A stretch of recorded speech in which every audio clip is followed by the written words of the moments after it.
નમસ્કાર, mid day ન્યૂઝમાં હું નિકેતા શુક્લા આપનું હાર્દિક સ્વાગત કરું છું. દર્શક મિત્રો, આ બુલેટિનમાં આપણે વાત કરીશું કે કતરના પૂર્વ અમીરના નિધન પર આજે દેશમાં રાજકીય શોક જાહેર કરવામાં આવ્યો છે. આ અંગે વધુ માહિતી મેળવીશું. તો અમેરિકા ઈરાન વચ્ચેના સંઘર્ષ તણાવની પરિસ્થિતિ વિશે વધુ અપડેટ જાણીશું. તો શેર બજારના આજના ઉતાર ચઢાવ વિશે પણ માહિતી મેળવીશું અને હવામાનની અપડેટ પણ લઈશું અને સાથે દેશ દુનિયાની અન્ય ખબરો પણ જોઈશું. પરંતુ એ પહેલા નજર કરી લઈએ હેડલાઇન્સ પર. વડોદરાની માંજલપુર સહિત દેશની 3 વિધાનસભા પેટા ચૂંટણી માટે ઉમેદવારી નોંધાવવાનો આજે અંતિમ દિવસ. માંજલપુર બેઠક પર ભાજપ તરફથી સતીશ પટેલે નોંધાવી ઉમેદવારી. આ પહેલા પ્રદેશ અધ્યક્ષે ભાજપ કાર્યાલયનું ઉદ્ઘાટન કરી કમળ ખીલવવા કરી અપીલ. તો કોંગ્રેસના ભીખાભાઈ રબારીએ પણ નોંધાવી ઉમેદવારી.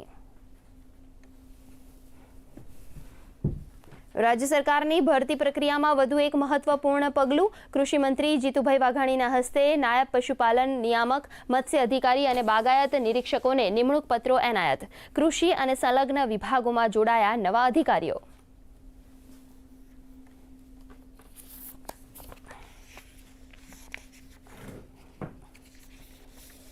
કતરના પૂર્વ અમીર શેખ હમદ બિન ખલીફા અલ થાનીના નિધન પર દેશમાં એક દિવસનો રાષ્ટ્રીય શોક જાહેર.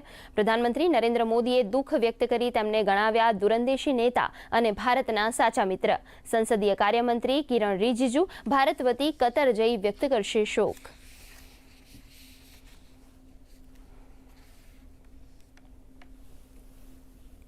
કેન્દ્રીય વાણિજ્ય મંત્રી પિયુષ ગોયલ સ્પેન, બેલ્જિયમ અને ફિનલેન્ડના પ્રવાસે. ભારતીય ઉદ્યોગોના ઉચ્ચસ્તરીય પ્રતિનિધિ મંડળનું કરી રહ્યા છે નેતૃત્વ.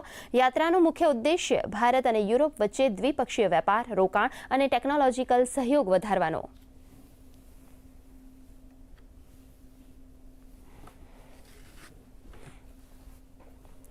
બેંકોકના એક પબમાં ભીષણ આગ, 27 લોકોના મૃત્યુ, 60થી વધુ ઘાયલ. થાઇલેન્ડના પીએમએ ઘટના સ્થળની લીધી મુલાકાત. આગના કારણોની તપાસ શરૂ.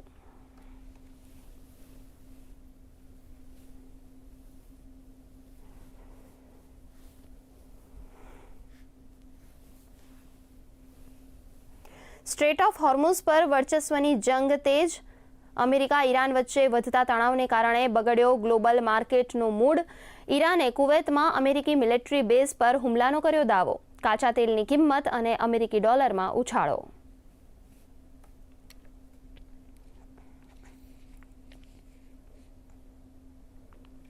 સપ્તાહના પ્રથમ દિવસે ભારતીય શેર બજારમાં ઘટાડા બાદ રિકવરી. બીએસઈનો સેન્સેક્સ 77,500 તો નિફ્ટી 24,100 નજીક કરી રહ્યા છે કારોબાર.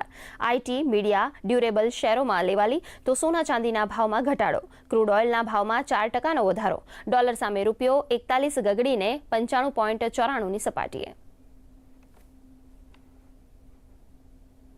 ભારતીય મહિલા ક્રિકેટ ટીમ ઐતિહાસિક જીત તરફ. લોર્ડ્સમાં રમાયેલ રહેલ પ્રથમ મહિલા ટેસ્ટ મેચમાં ઇંગ્લેન્ડ સામે જીત માટે 4 વિકેટ દૂર. યાસ્તિકા ભાટિયાની શાનદાર સદીની મદદથી ભારતે ઇંગ્લેન્ડને જીતવા માટે આપ્યું છે 457 રનનું વિશાળ લક્ષ્ય.